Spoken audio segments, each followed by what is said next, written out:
오늘 말씀은 창세기 24장 61절부터 67절까지입니다. 창세기 24장 61절부터 67절입니다. 제가 읽겠습니다.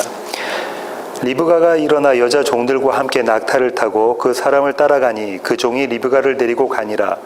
그때에 이삭이 부엘라 헤로이에서 왔으니 그가 네게부 지역에 거주하였습니다. 이삭이 저물 때에 들에 나가 묵상하다가 눈을 들어보매 낙타들이 오는지라. 리브가가 눈을 들어 이삭을 보고 낙타에서 내려 종에게 말하되 들에서 배회하다가 우리에게로 마주오는 자가 누구냐? 종이 이르되 이는 내 주인이니이다.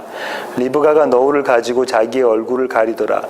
종이 그 행한 일을 다 이삭에게 아뢰매 이삭이 리브가를 인도하여 그의 어머니 사라의 장막으로 드리고 그를 맞이하여 아내로 삼고 사랑하였으니 이삭이 그의 어머니를 장례한 후에 위로를 얻었더라. 아멘. 창세기 주의 설교 65번째 시간이고요. 오늘 창세기 24장 61절로 67절의 말씀을 가지고 위로를 얻었더라라는 제목으로 함께 나누기를 원합니다.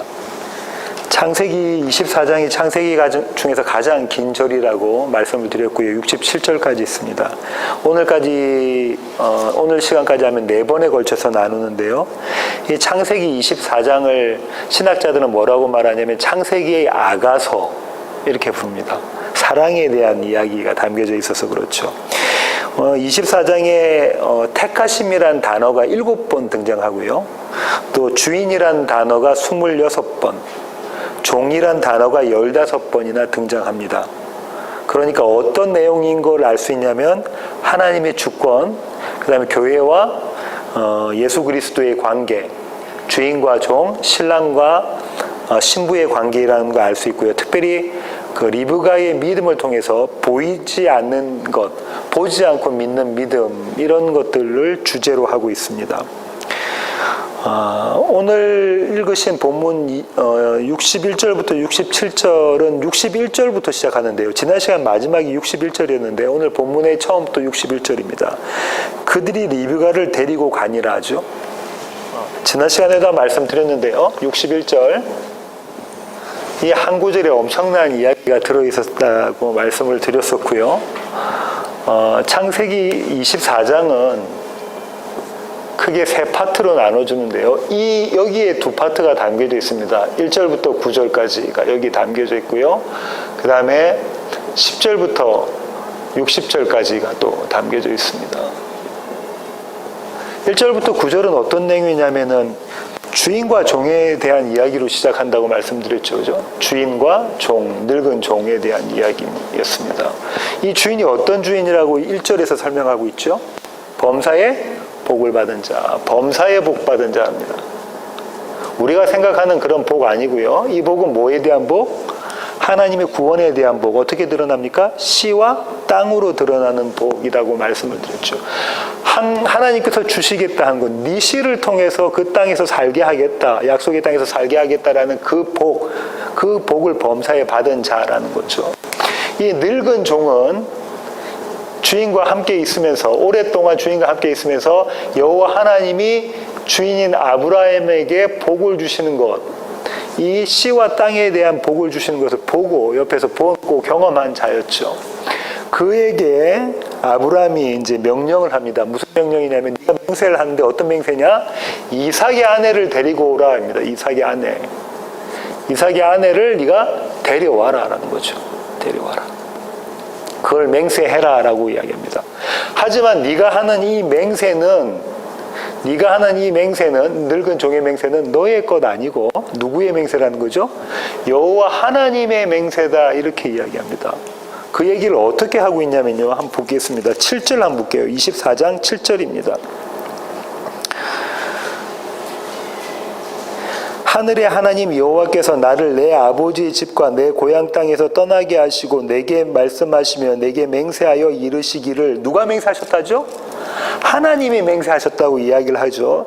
이 땅을 내 씨에게 주리라 하셨으니 그가 그 사자를 너보다 앞서 보내실지라 네가 거기서 내 아들을 위하여 아내를 택할지니라.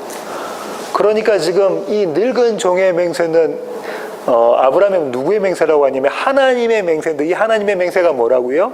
네 씨를 이 땅에 살게 하겠다. 약속의 땅에 살게 하겠다. 씨와 땅에 대한 약속. 이 맹세다라는 거죠. 이 맹세 하나님께서 이루실 거니까 너는 걱정하지 말고 가. 그렇게 이야기하고 있죠. 그러면서 아브라함은 이 하나님의 맹세를 따라서 가는 늙은 종의 맹세의 길을 뭐라고 부르냐면 평탄한 길이라고 먼저 아브라함이 부르고 있습니다. 1절부터 9절에서는 안 나오는데요. 40절에 종이 그 얘기를 합니다. 40절로 가볼까요? 창세기 24장 40절입니다. 주인이 내게 이르되 내가 섬기는 여호와께서 그의 사자를 너와 함께 보내어 내게 어떤 길을 주시겠다고요? 평탄한 길을 주시리니 너는 내 족속 중 내 아버지 집에서 내 아들을 위하여 아내를 택할 것이니라. 1절부터 9절에 있는 것보다 좀 더 자세하게 이 9절에서 종이 이야기하고 있죠. 내 족속 중에서 누구 집안? 우리 집안, 아브라함의 집안 사람을 데리고 오는데 이 길은 하나님께서 이미 예비하신 평탄한 길이다. 왜요? 하나님께서 맹세하시고 하나님이 가시는 길이기 때문에 그렇다라고 지금 아브라함이 종에게 이야기했던 거죠. 그러면서 9절 마지막에 지금 어떻게 되냐면요. 늙은 종이 맹세를 합니다. 9절 볼까요? 24장 9절. 그 종이 이에 그의 주인 아브라함의 허벅지 아래에 손을 넣고 이 일에 대하여 그에게 맹세하였더라. 여기 의미심장합니다. 보세요. 아브라함은 늙은 종에게 네가 맹세해 라고 하고, 이 맹세는 그런데 네게 아니고 하나님, 여호와 하나님께서 하신 맹세다. 하나님의 맹세야. 다시 그런데 9절에 네가 맹세해. 어떻게 맹세하죠? 주인인 아브라함의 사타구니에 손을 넣어서 그 성기를 잡는 겁니다. 그 성기에 뭐가 담겨져 있다고요? 씨, 하나님의 약속이 담겨져 있는 그거 붙잡고, 그러니까 뭐예요? 하나님의 약속 붙잡고 네가 그 맹세를 이행해라는 거죠. 하나님의 약속을 붙잡고 이행하는 거야. 네가 가는 게 아니라 하나님이 가신다. 먼저 가신다라는 거죠. 여호와 이레의 하나님이시죠. 이렇게 하나님의 맹세에 대한 이야기를 1절부터 9절까지 하고 10절부터 60절까지는 이 맹세를 이행하는 과정을 설명하고 있습니다. 그렇죠? 지난 2시간에 걸쳐서 이 얘기를 했죠. 이행하는 과정에 대한 이야기를 하고 있습니다. 종이 어떤 기도를 하죠? 평탄한 길 주세요라는 기도를 하죠. 평탄한 길을 위한 기도를 합니다. 이 평탄한 길은 이미 설명했습니다. 여호와 하나님이 미리 가시는 길, 함께 가시는 그 길이기 때문에 평탄한 길이죠. 이 평탄한 길을 순조로움 이렇게 이야기하고 있고요. 또 다른 곳에서는 뭐라고 이야기하고 있냐면 형통함이라고 이야기하고 있습니다. 그러니까 성경에서 이야기하고는 평탄한 길, 순조로움, 형통함 이런 거는 우리 세상에서 생각하는 것처럼 무언가가 잘 되고 비즈니스가 잘 되고 사업이 잘 되고 직장에서 승승장구하고 공부를 너무 잘해서 좋은 대학 가고 이런 얘기가 아니다. 그죠? 뭐겠어요? 하나님의 맹세가 성취되는 것, 하나님의 약속이 성취되는 길이 순조로운 길이고 형통한 길이고 평탄한 길이다. 그런 겁니다. 이런 기도를 하죠. 그렇게 기도를 하고 난 다음에 이 기도가 성취됐나요? 예, 누구를 통해서 성취되냐면 리브가라는 처녀를 통해서 성취됩니다. 이 기도가 성취되고 하나님의 약속, 하나님의 맹세가 성취될 때 늙은 종이 했던 행위가 뭔가요? 하나님을 찬양하는 예배를 드렸죠. 예배를 드렸습니다. 이 예배는 누구만 할 수 있는 거라고요? 구원을 경험한 자만 할 수 있는 것. 구원을 경험한 자. 다시 말하면 하나님의 맹세를 경험한 자만 드릴 수 있는 게 예배입니다. 바로 한 달 전에 아브라함 늙은 주인의 사타구니에 손을 넣어서 그 성기를 잡아 손에 잡히는 거잖아요. 손에 잡히는 건 탱접을 한 거란 말이에요. 민호 형제. 손에 잡히는 그 하나님의 맹세를 잡아서 맹세한 자가 이제 걸어왔어요. 그래서 하란 땅까지 와서 하나님이 말씀하신 이 모든 것이 리브가를 통해서 성취되는 것을 경험한 자잖아요. 그 자가 하나님이 정말로 살아계신 분이군요. 하나님이 당신의 약속을 하나하나 이루어 가시는 분이군요. 제가 그걸 경험했습니다. 하는 자가 드리는 게 뭐냐면 찬양이고 예배단 말이죠. 이 찬양과 예배 가운데 뭐라고 이야기하냐면 여호와 하나님이 나의 주인에게 베푸신 뭘 받다는 거예요? 하나님의 성실함을 받다고 이야기를 하죠. 주의 사랑을 받다고 이야기합니다. 오늘 보윤자매가 찬양했던 것처럼 주의 사랑을 받다, 하나님의 성실하심을 받다라고 이야기하고 있습니다. 그렇게 이 61절에 61절에 있는 맨 마지막 부분, 그 늙은 종이 리브가를 데리고 가니라는 이런 이야기, 이런 빅 스토리를 가지고 있는 구절이라는 거예요. 이해가 되시죠? 이 빅 스토리를 가지고 있습니다. 그 종이 리브가를 데리고 가니라. 그럼 이 길은 어떤 길일까요? 그 종이 리브가를 데리고 이 하란 땅에서 가나안 땅으로 가겠죠. 이 가나안 땅으로 가는 이 길이 다시 말하면 평탄한 길, 하나님의 약속이 성취되어서 가는 길이죠. 이런 길을 뭐라고 부르냐면 예배의 길, 예배의 삶, 이렇게 부르는 거죠. 저와 여러분이 걸어가는 길인 겁니다. 예배의 삶. 이 늙은 종이 리브가를 데리고 가는 길은, 왜냐하면 리브가가 뭐예요? 약속의 성취잖아요.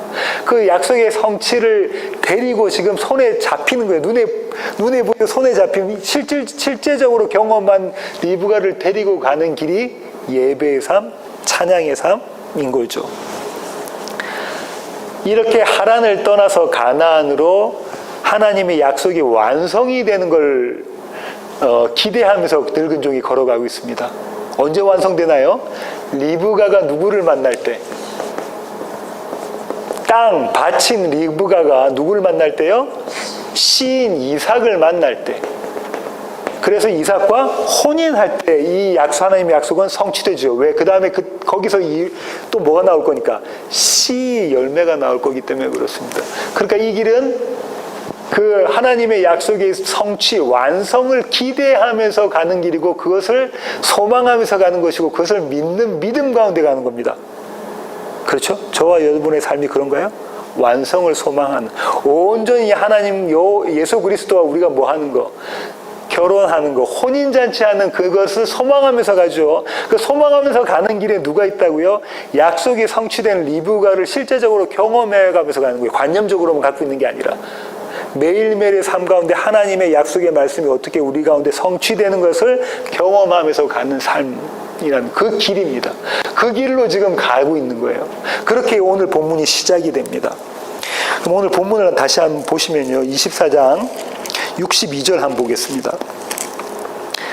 그때에 이삭이 부엘라 헤로이에서 왔으니 그가 네게브 지역에 거주하였습니다.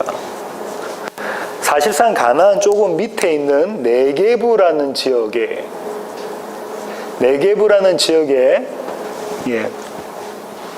부엘라 헤로이라는 땅에, 부엘라 헤로이라는 땅에 지금 이삭이 있습니다. 신학자들은 두 가지 해석하는데, 어떤 거냐면 아버지 아브라함은 가나안에 있고 브엘세바에 있었잖아요. 그 이스라엘의 남단 끝 단에서 브엘세바까지 있잖아요. 거기에 아브라함은 있고, 그 다음에 분가에서 이삭은 여기 와 있었을 것이다. 네게브 사막에 있는 부엘라 헤로에 와 있었을 것이다 라고 생각하는 학자들이 있고, 또 한 학자들은 아브라함도 이삭과 더불어 같이 이사를 했을 것이다 생각하는 학자들도 있습니다. 예. 어떤 게 맞는지는 모르죠. 하여튼 지금 이삭은 어디 있냐면 부엘라 헤로이라는 네게브 지역에 있습니다. 63절 한번 보실까요? 이삭이 저물 때에 들에 나가 묵상하다가 눈을 들어 보매 낙타들이 오는지라. 이삭이 뭘 했다고 하죠, 여기서? 묵상이라는 걸 했다고 하나요, 그죠? 묵상. 이거 기도라고 신학자들이 대부분 다 이야기를 하고요. 이 기도는 어떤 기도였냐? 그러면은 이 기도는 어머니를 그리워하는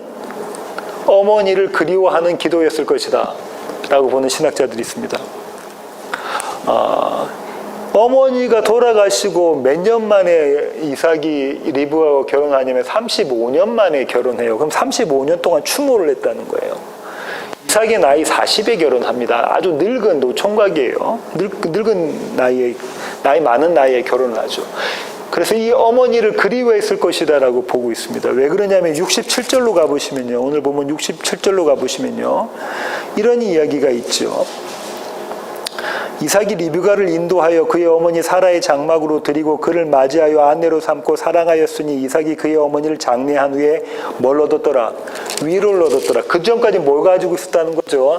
슬픔, 아픔, 이걸 가지고 있었다는 거죠. 그러니까 이 네게브 사막에서 이 어머니 사라에 대한 그리움, 슬픔, 아픔을 가지고 있었을 것이다라고 생각하는 학자들도 있습니다. 두 번째 학자들의 견해는 이런 거죠. 늙은 종이 뭐하러 갔나요? 늙은 종이 이삭의 신부를 데리러 갔잖아요. 그럼 이제나 저제나 신부가 올까 기다리고 있을 것이다. 왜? 40이나 된 늙은 총각이 이제 자기 아내가 오기를 기다리고 있는, 그 아내를 기다리는, 신부감을 기다리는 마음으로 기도했을 것이다. 이렇게 보는 학자들도 있습니다. 근데 이 두 가지가 다 공통적인 일맥상통한 이야기인데요. 그건 조금 이따 제가 좀 설명을 드리도록 하겠습니다. 그렇게 그 들에서 묵상하다가 이삭이 눈을 들는 장면이 나옵니다. 63절 하반절 한번 보실까요? 눈을 들어보매 낙타들이 오는지라. 그 다음에 64절 한번 볼까요? 리브가가 눈을 들어 이삭을 바라보고.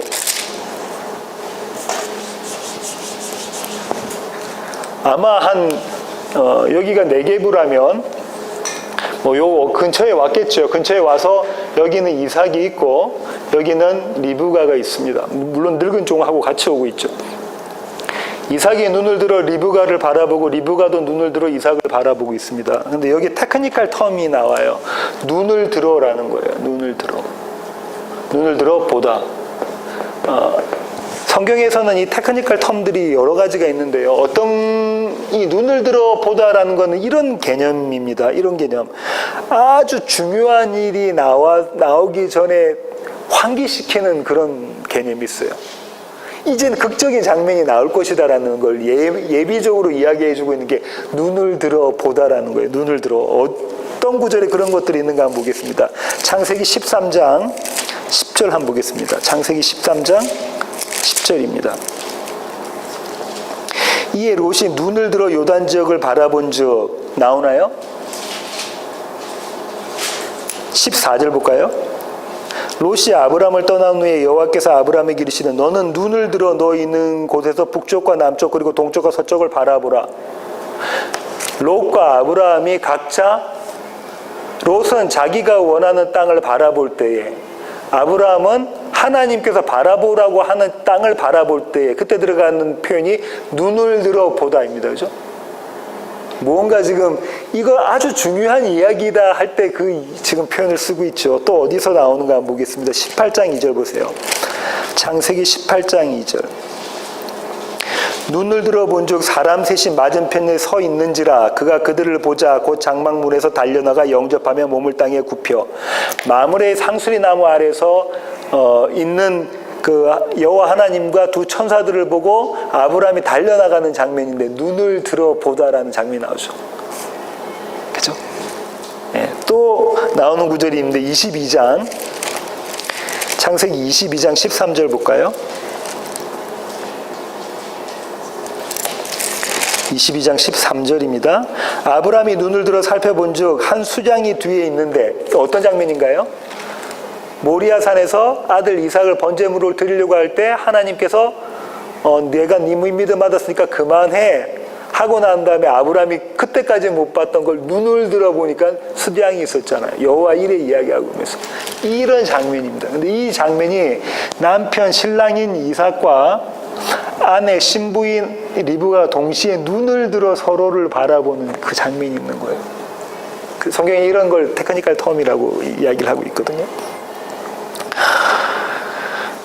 이제 뭐가 있다는 거예요? 신랑과 신부의 만남, 이제 완성이 곧 이루어질 것이다라는 것을 딱 이야기하고 있는 겁니다. 창세기의 전체적인 주제가 뭘까요? 창조의 전체적인 주제가 뭐냐면 약속이라는 거거든요. 이 약속이 창세기부터 계시록까지 쫙 끌고 가죠. 그래서 구약, 신약 이렇게 보면 옛 언약, 새 언약, 약속에 관한 이야기잖아요. 이 약속이 이제 성취되는 그림이다라는 것을 딱 보여주는 거란 말입니다. 신랑과 신부가 눈을 들어 서로를 바라보는 장면이 그렇습니다. 그 다음에 신부가 남편을 확인을 하는 이야기가 나오는데요. 65절 한번 보실까요? 종에게 말하되 들에서 배회하다가 우리에게로 마주오는 자가 누구냐? 이렇게 종에게 물어보죠. 저분이 당신이 증거한 그 신랑이 나의 신랑이 맞아요? 이렇게 물어보는 거다, 그죠? 누가 누구를 증거했냐면 늙은 종이 이삭, 신부될 사람에게 신랑, 예비 신랑에 대한 증거를 했잖아요. 당신이 말한 그 사람, 그분이 저분이 맞습니까? 저분이 나의 신랑이 맞습니까? 라고 지금 물어보는 거죠. 예, 그러고 난 다음에 종이 예 맞습니다 라고 하고 난 다음에 종이 달려가서 이삭에게 보고를 합니다. 뭘 보고하죠? 그 종이 리브가를 데리고 가니라의 앞단계에 있는 모든 내용을 이삭에게 보고를 하죠. 신학자들은 또 이렇게도 이야기를 해요. 아브라함과 이삭이 있는데 이제 아버지 아브라함에서 아들인 이삭으로 리더십이 시프트 했다라고, 이동을 했다라고 이야기를 하는 거죠. 예, 그럴 수도 있고 어떤 신학자들은 이삭에게도 이야기하고 잠시 후에 또 아브라함에게도 이야기했을 것이다라고 보는 신학자도 있습니다. 근데 별로 중요하진 않고요. 문제는 이제 이 이삭이 앞으로 나올 아브라함의 그 다음 세대를 이을 씨라는 거예요. 사라의 씨, 그 땅에 사라를 잇는 자가 리브가였잖아요. 그 지금 장면을 묘사하기 위해서 그랬던 것이죠. 그렇습니다. 종이 아브라함에게 이삭에게 그렇게 보고를 하고요. 그 다음에 이제 정말로 이 완성이라는 것, 눈을 들어 서로를 바라보고 그 결정체인 이 만남의 결정체인 결혼, 혼인이라는 걸 하게 됩니다. 그게 마지막 절입니다. 마지막 절 67절인데요. 한번 보겠습니다. 이삭이 리브가를 인도하여 그의 어머니 사라의 장막으로 들이고 그를 맞이하여 아내로 삼고 사랑하였으니 이삭이 그의 어머니를 장례한 후에 위로를 얻었더라. 여기서 중요한 히브리어 단어가 있는데 그 단어가 뭐냐면 보라는 단어입니다. 보라는 히브리어로 이렇게 쓰는데요. 보라는 단어인데요. 이 보라는 단어는 어떤 거냐면 come in 아니면 go in이에요. 들어와라 아니면 들어가라라는 거죠. 근데 이게 언제 쓰이냐면 성관계 할 때에 이런 얘기를 씁니다. 장막으로 들이고 들어가고 하는 그런 그 얘기가 나거든요. 그 한번 찾아볼게요. 어디서 한번 쓰여졌는지 한번 제가 한번 찾아보겠습니다. 16장 2절로 한번 가볼까요? 창세기 16장 2절. 사레가 아브라함에게 이르되 여호와께서 내 출산을 허락하지 아니하셨으니 원하건대 내 종에게 들어가라. 이때 쓴 단어가 들어가라. 이게 보호예요. 4절도 볼까요? 아브라함이 하갈과 동침하였더니 이 동침하였더니가 이 단어입니다. 들어가다. 그 단어를 써요.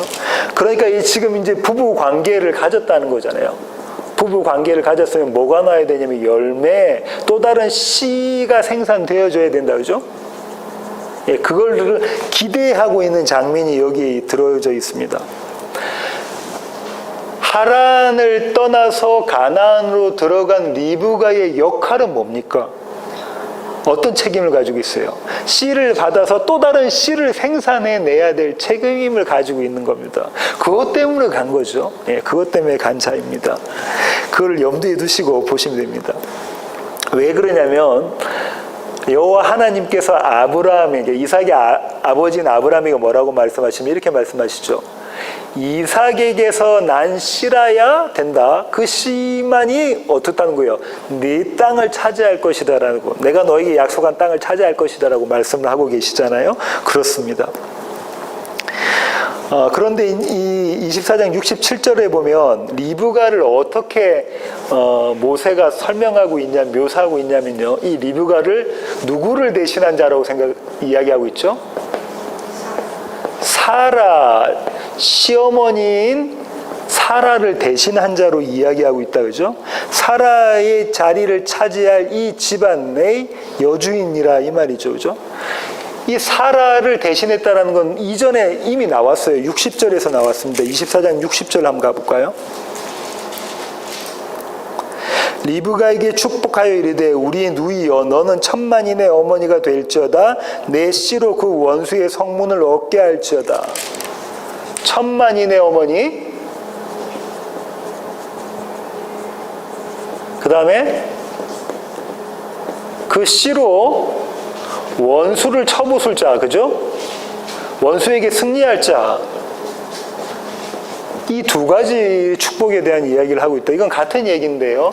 이거는 지금 지난 시간에 뭐라고 말씀드렸죠? 원시복음인 창세기 3장 15절에 있는 여인의 후손이 뱀의 후손의 머리를 깨트려 버릴 것이다. 이 얘기에 대한 이야기라고 말씀을 드렸고, 이 축복은 누가 그대로 받았냐면 사라가 여호와 하나님께로부터 받은 축복입니다. 여호와 하나님께로 받은 축복을 이제는 리브가는 리브가의 오빠와 그 집안 식구, 친정 식구들에게 받죠. 그렇게 넘어가는 장면이잖아요. 여기서 우리가 염두에 둘 게 뭐냐면요. 리브가가 사라의 역할을 그대로 하고 있는 모습이, 그러니까 사라의 삶이 리브가의 삶에서 그대로 재현됩니다. 재현돼요. 어떻게 재현되는가 보냐면 리브가는 임신을 못합니다.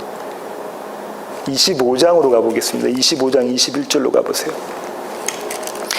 이삭이 그의 아내가 임신하지 못함으로 그를 위하여 여호와께 간구하며, 뭐라고요?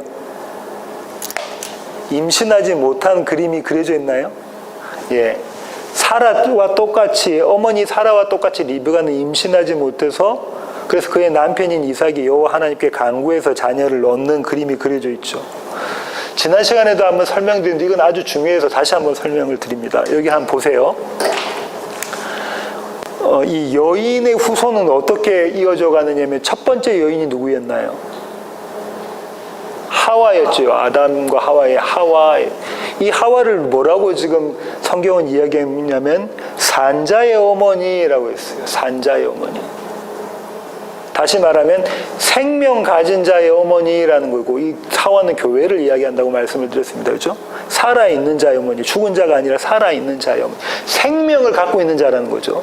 저와 여러분 이미 이 생명이 누구라는 건 알고 있습니다. 예수 그리스도를 갖고 있는 자라는 얘기죠. 이 하와로 이어져서 아브라함과 그의 아내 누구죠? 사라.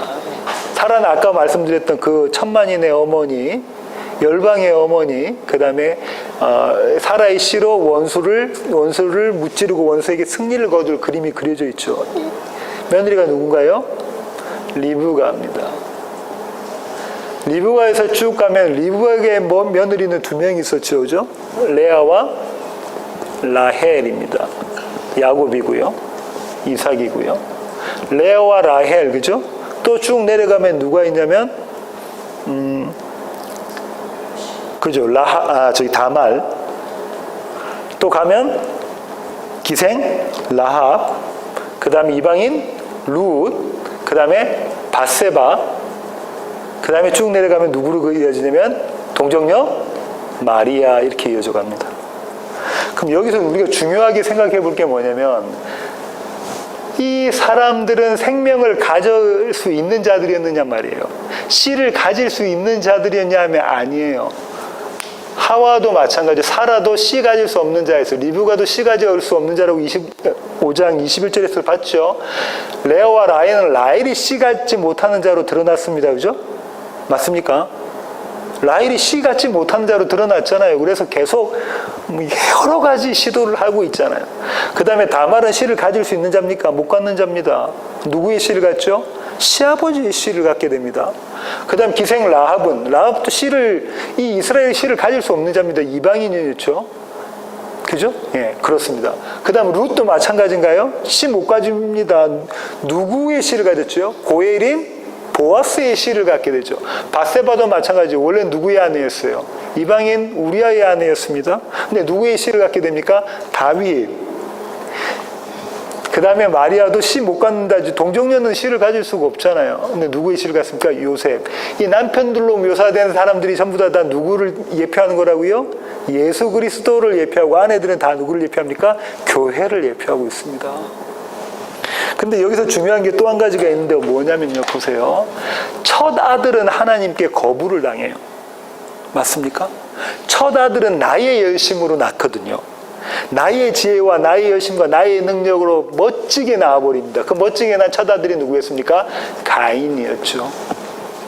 이 가인은 다른 사람이 봐도 너무 멋진 사람인 거예요. 세상 누가 봐도 멋진 사람이에요. 능력 있고 뛰어난 사람이고. 그 동생은 누구였습니까? 아벨이었죠. 아벨이 힘 있었으면 가인한테 맞아 죽었겠습니까? 안 맞아 죽죠. 아벨은 가인에게 그대로 맞아 죽는 어린 양의 모습을 드러나고 셋이 나왔죠. 아브라함이 자기의 힘으로 누굴 생산해냈죠? 사라와 자기의 힘으로 이스마엘 생산했죠. 이 첫 아들입니다. 이 이스마엘은 거부당하죠. 그리고 둘째 아들인 누가 라인을 타죠? 이삭이 라인을 타게 됩니다. 이 이스마엘은 육으로 낳은 아들이고 이삭은 하나님의 영으로 낳은 아들입니다. 하나님의 뜻에 의해서 약속을 의해서 낳은 아들이죠. 리브가도 마찬가지입니다. 첫 아들은 누구였습니까? 에서였습니다. 에서와 야곱은 엄마 치마폭에 이렇게 치마 붙잡고 놀던 사람이에요. 주로 소꿉장난하고 놀던 사람이 야곱이었고, 에서는요 밖에 나가서 칼, 창 이런 걸로 동물 사냥하고 남자다운 사람이었죠. 누가 더 멋있게 보이겠어요? 세상 사람들이 보면 에서가 훨씬 멋있어 보이지만 이거는 첫 사람이에요. 첫 아들이에요. 누가 낳은? 육으로 낳은, 우리가 낳은 아들. 이게 거부당하죠. 계속 그렇습니까? 다말도 그렇죠. 예, 그렇습니다. 첫 아들들은 하다 아기를 못 낳는 자의 자리로 갔습니다. 바세바도 마찬가지죠. 바세바도 첫 아들은 아벨과 같은 죽임을 당하는 그 모습이죠. 오로지 누구만 첫 아들을 낳을 수 있는 거예요. 여호와 하나님만이 첫 아들을 낳으실 수 있어요. 첫 아들, 그게 누굽니까? 예수입니다. 마리아의 첫 아들이 누구예요? 예수는 둘째 아들이 아닙니다. 오직 성령으로 잉태된 약속의 아들, 이 하나님만이 첫 아들을 낳으실 수 있는 분이다라는 이야기인 거죠. 이 그림이 이렇게 쭉 그려져 있습니다. 모에서에서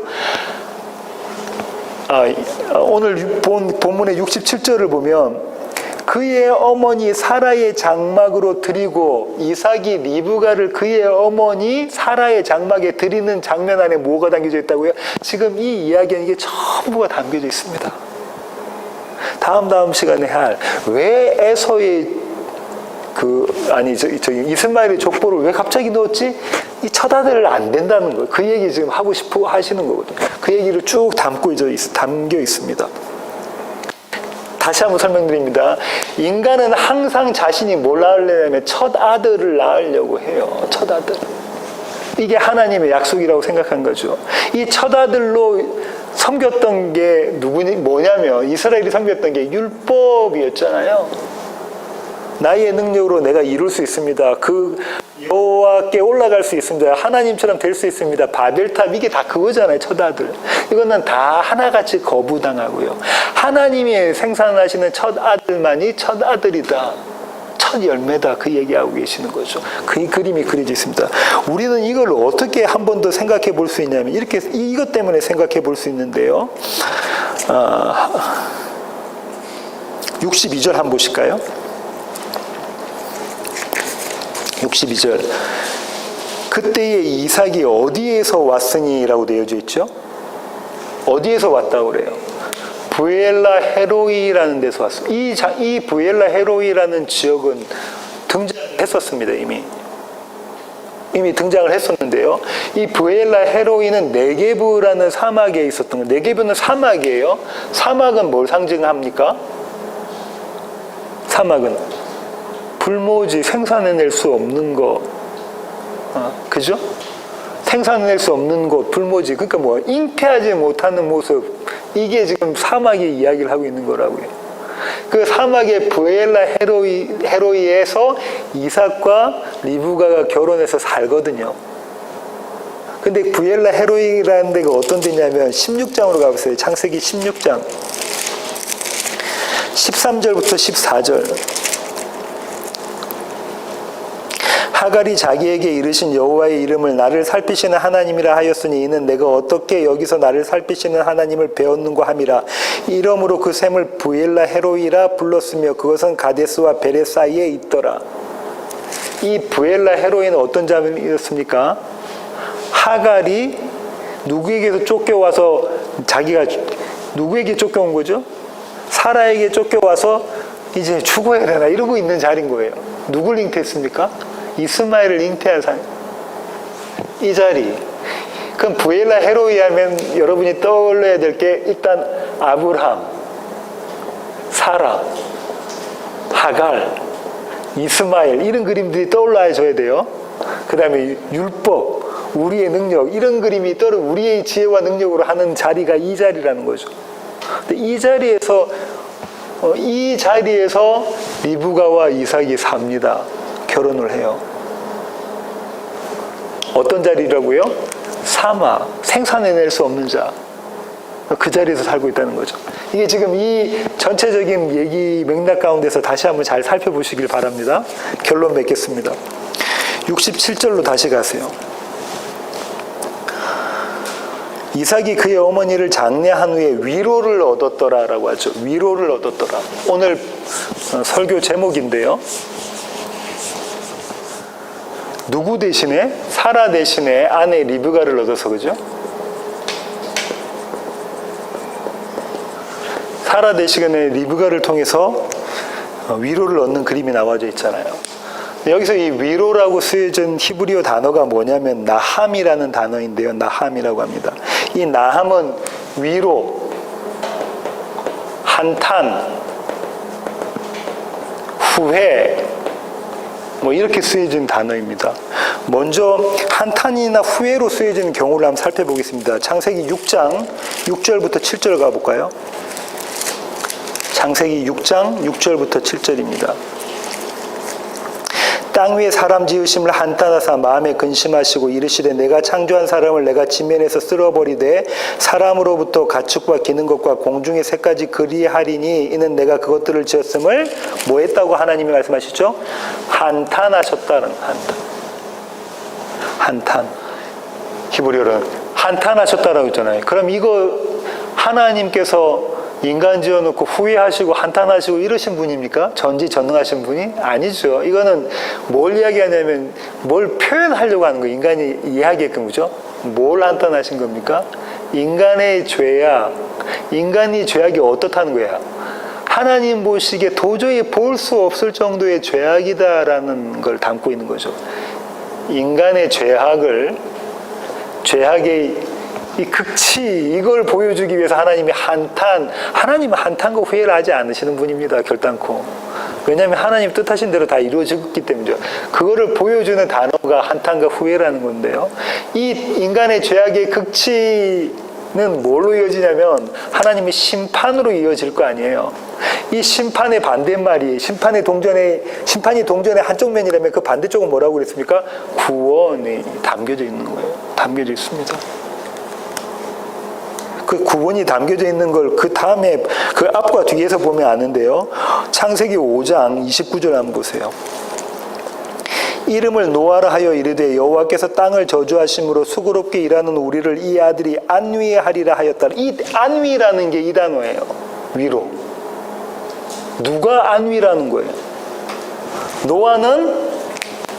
노아는 위로다 이 얘기하고 있네요.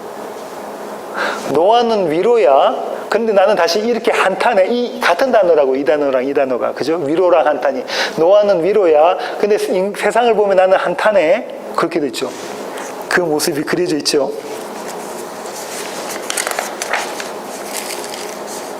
그 다음에 그 다음 장을 넘기시면 같은 6장인데요. 8절. 그러나 노아는 여호와께 은혜를 입었더라. 9절. 이것이 노아의 족본이라. 노아는 의인이요 당대의 완전한 자라. 그는 하나님과 동행하였으며. 그러니까 이 단어를 사용하는 그 지금 어떻게 사용되어지고 있는가가 이해가 되셔야 돼요. 노아는 위로다. 근데 이 똑같은 단어를 한탄으로 쓰셨어요. 그래서 세상은 극히 악한 가운데 하나님께서 이루실 구원, 이 노아라는 위로라는 이 구원을 담고 있는 이야기입니다. 그러고 나면 이 노아는 어떻다고요? 하나님은 은혜를 받은 자다 이 얘기하고 있고, 이 노아는 의인이다, 완전한 자다, 하나님과 동행한 자다, 이 그림이 그려져 있는 겁니다. 이해가 되시죠? 이렇게 위로가 쓰여져 있습니다. 그 다음에 이 위로는 한 군데 더 어디서 쓰여졌냐면 한번 찾아볼까요? 요셉의 형제들이 요셉을 죽이려고 했잖아요. 창세기 50장으로 한번 가볼게요. 50장 21절입니다. 창세기 50장 21절. 잘 따라오십시오. 어렵습니다. 당신들은 두려워하지 마소서. 내가 당신들과 당신들의 자녀를 기르리이다 하고 그들을 간곡한 말로 뭐 했다고 하죠? 위로하였더라. 이 단어가 나오면 위로하였다. 지금 여기는 어떤 장면이냐면 요셉과 그의 형제들이 있어요. 그의 형제들은 요셉, 애굽의 총리 대신인 요셉을 자기 형제 요셉이로 모르고 있잖아요. 그러다가 요셉이 나중에 밝히죠. 뭐라고 밝히면 내가 요셉입니다라고 밝힙니다. 내가 12명 중에 11번째 형제입니다 밝히니까 그때 그의 형제들은 어땠을까요? 마음이 이제 죽었구나라는 마음이잖아요. 왜냐하면 이들이 요셉을 죽이려고 했잖아요. 그러니까 이제 내가 죽었구나, 우리가 다 죽었구나라고 생각한 그때의 요셉이 그의 형제들에게 뭐라고 합니까? 아니요, 내가 당신을 살릴 거예요. 그러면서 뭐 해줬다고요? 위로해줬다고요. 이 같은 단어입니다. 위로. 그러면 자 보세요. 성경에서 나오는 위로는 이런 겁니다. 내가 기분이 안 좋거나 어려운 가운데 있거나 안 좋은 소리를 들었거나 이럴 때 누군가 옆에서 좋게 해주고 위로해주고 하는 그런 수준의 위로가 아니에요. 성경에서 이야기하고 있는 위로는 어떤 겁니까? 그의 형제들이 내가 죽인 요셉이 나를 위로해 주는 거예요. 무슨 말이냐면 내가 죽인 요셉이 나를 죽여야 맞는 거잖아요. 그게 세상의 법입니다. 내가 죽인 요셉이니까 어떻게 돼요? 율법에는 어떻게 되겠어요? 네가 죽였으면 너도 죽어라 그러는 거예요. 눈에는 노, 이에는 이니까. 네가 죽어야 마땅한데 요셉이 뭐라죠? 위로해 줍니다. 형제들 뭐라고요? 아니요, 내가 당신의 자녀들 전부 다 살릴 거예요. 그리고 살립니까? 예, 살립니다. 그 기근에서 살리잖아요. 그 모든 집안 식구들 살리는 그림이 그려져 있죠. 위로가 어떤 건 줄 아시겠습니까? 성경에 말하는 위로가 이게 위로입니다. 그럼 아까 이 위로의 장면이 여기서 그 노아에서도 보여주셨나요? 세상 모든 사람들 다 죽여야 되는 그 상황 가운데서 누구를 살리시는 거예요? 노아와 노아의 가족을 살리시는 그게 위로라고요. 한탄과 위로가 지금 똑같은 단어를 동전의 양면으로 어떻게 쓰시는 거예요? 심판과 구원으로 쓰고 계시는 그 그림이란 말이죠. 똑같은 단어를. 그렇게 지금 이야기하고 있습니다. 위로. 근데 이 위로를 받았대요. 누가? 이삭이 누구를 통해서? 리브가가 자기 어머니 대신에 그 자기 어머니의 장막에 들어가서 부부 관계에서 아이를 낳는 그 장면을 가지고 내가 위로받습니다. 그 자리가 어디입니까? 부엘라 헤로이에요. 자기 아버지와 자기 어머니가 하나님께 반역했던 자리입니다. 반역의 결과가 드러났던 자리죠. 육적으로 사라를 통해서 아브라함이 누구를 잉태했던 자리예요? 이스마엘을 잉태했던 자리죠. 원래는 어떻게 자기 이삭의 아버지와 하나님이 어떤 약속을 맺으셨어요? 너희 약속 가운데, 너와 내가 약속 갖는다. 아브라함과 여호와 하나님이 약속 갖는다. 약속 갖는데 지키지 못한 자는 어떻게 돼요? 이 쪼갠 고기처럼 그렇게 쪼개질 것이다. 죽을 것이다 그러잖아요. 그럼 누가 약속을 안 지켰죠? 아브라함이 약속을 안 지켰습니다. 하나님의 약속을 믿지 못하고 사라의 종 하갈을 통해서 이스마엘을 얻었잖아요. 그럼 누가 쪼개져 죽어야 돼요? 아브라함이 쪼개져 죽어야 되는데 쪼개져 죽지 않고 누구를 주십니까? 이삭을 주시잖아요. 그럼 이 이삭이 그걸 안다는 거죠. 이 이삭이 나는 죽어 마땅해서 나는 나올 수 없는 자리에 세상에 태어날 수 없는 자인데 하나님의 은혜를 통해서 난 자구나. 그 하나님의 은혜를 예수 그리스도로 알고 있는 자가 이삭입니다. 그 자가 지금 하나님께서 네 씨로 말미암아 이 땅에서 살게 할 거야 라는 하나님의 약속을 성취해 가시는 모든 그 그림을 보면서 뭐 봤죠? 위로받습니다. 저와 여러분은 이 세상을 살아가면서 힘이 듭니다.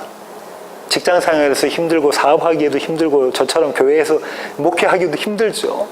그럼 그때 우리가 기대하는 위로는 뭐라고요? 내가 주님 어떤 자인지 알고 내가 예수 찔러 죽인 자네요 라는 걸 인식한 때 그때 주님께서 아니 내가 너를 죽이지 않고 내가 너를 살릴 거야. 이게 너를 지금 살려가고 있는 길이야 그거를 깨닫는 자가 하나님께부터 위로를 받는 자입니다. 이게 성경의 위로인 거죠. 이 위로 받으시는 몇 마디 말로 위로받는 것이 아니라 하나님께서 해주신 이 위로 받으시는 세워지는 교회 모든 가족 되기를 원합니다. 기도하시겠습니다. 하나님 아버지 감사합니다. 주님 그렇습니다. 하나님 우리는 날마다 우리의 뜻대로 되지 않으면 불평과 불만을 합니다. 하지만 하나님 우리의 뜻대로 되지 않고 하나님의 뜻대로 주님께서 만들어 가시기 위해서 우리를 네게브 사막으로 보내버리십니다. 부엘라 헤로이에서 우리의 모습을 보게 하시고 우리는 도대체가 생산해낼 수 없는 자임을 깨닫습니다. 우리에게는 생명이 없는 자임을 깨닫습니다. 하나님 우리가 생산해내는 것은 얼룩지고 흠있는 것밖에 없는 것이라는 것, 그것들을 깨닫습니다. 하나님 그 가운데서 우리에게 하나님께서 주시는 예수 그리스도의 생명, 위로자 되시는 그분께서 주시는 그 위로를 경험하게 하여 주시옵소서. 그래서 아버지 하나님 예수 그리스도가 다른 어떤 것이 아니라 우리의 삶의 위로가 되어지고 아버지 하나님 그것이 기쁨이 되어지고 그것이 즐거움과 노래가 되어질 수 있도록 하나님 우리를 그렇게 붙잡아 주시옵소서. 이제는 우리 주 예수 그리스도의 놀라우신 구원의 은혜와 하늘 아버지의 크고 극진하신 사랑과 우리 안에 내주하셔서 우리에게 예수 그리스도를 위로자로 증거하시는 성령님의 충만하심이 이제 주님 앞에 머리 숙인 세워지는 교회 모든 지체들 머리 위에 이제로부터 영원토록 함께 하시기를 예수 그리스도의 귀하신 이름으로 간절히 축원하옵나이다. 아멘.